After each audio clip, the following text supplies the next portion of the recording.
வணக்கம் நண்பர்களே, உங்கள் எம்எஸ் தமிழகத்தில் என்ஜினியரிங் கல்லூரிகளில் சேர்கிறதுக்கான டிஎன்இஏ கவுன்சிலிங் வரக்கூடிய மாதங்களில் நடக்க போகுது. இந்த கவுன்சிலிங்க்கான அப்ளிகேஷன்ஸ் இப்போ போய்கிட்டு இருக்கு. இந்த கவுன்சிலிங்கில் சாய்ஸ் ஃபில்லிங் ஒரு மிக முக்கியமான காலகட்டம். சாய்ஸ் ஃபில்லிங் அப்படிங்கிறது நமக்கு பிடித்தமான கோர்ஸை பிடித்தமான காலேஜில் ஆர்டர் பண்ணுறது. Right, okay. இந்த சாய்ஸ் ஃபில்லிங்கில் மாணவர்களுக்கு இருக்கக்கூடிய மிக முக்கியமான சந்தேகம், நிறைய மாணவர்கள் நம்மகிட்ட கேட்கக்கூடிய விஷயம் என்ன அப்படின்னா, எவ்வளவு கோர்சஸ் கொடுக்கலாம், எவ்வளவு காலேஜஸ் கொடுக்கலாம், ஒரே காலேஜில் நிறையா கோர்ஸ் கொடுக்கலாமா, ஒரே கோர்ஸை வெவ்வேறு காலேஜில் கொடுக்கலாமா அப்படிங்கிற கேள்வி தான் மிக முக்கியமான கேள்வியாக இருக்குது. உங்களுக்கு சந்தேகமே வேண்டாம். உங்களுக்கு எவ்வளவு வேக்கன்சி இருக்கோ அவ்வளவு வேக்கன்சியும் நீங்கள் சாய்ஸ் ஃபில்லிங்கில் கொடுக்கலாம்.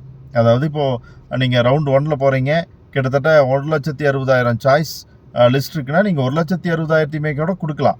ஆனால் அது எல்லாமே டைம் வேஸ்ட். அப்படிங்கிறதுனால நாம் நம்முடைய கட் ஆஃப் மார்க்குக்கு என்ன வருது அப்படிங்கிறத கணித்து அந்த கட் ஆஃப் மார்க்குக்குரிய காலேஜ் கோர்சஸை செலக்ட் பண்ணி கொடுக்கணும். ஸோ நீங்கள் ஒரே காலேஜில் நிறையா கோர்ஸும் கொடுக்கலாம், ஒரே கோர்ஸை வெவ்வேறு காலேஜ்லேயும் கொடுக்கலாம். கோர்சஸ் காலேஜஸ் மாற்றி மாற்றி கலந்தும் கொடுக்கலாம். உங்களுக்கு என்ன மாதிரியான ஆர்டரில் கொடுக்க ஆசைப்படுறீங்களோ அந்த மாதிரியான ஆர்டரில் கோர்ஸுக்கோ காலேஜுக்கோ எதுக்கு வேணாலும் இம்பார்ட்டன்ஸ் கொடுத்து உங்களால் கொடுக்க முடியும். இது சம்மந்தமாக சந்தேகம் எதுவும் இருந்தால் கீழே கமெண்ட்டில் கேளுங்க.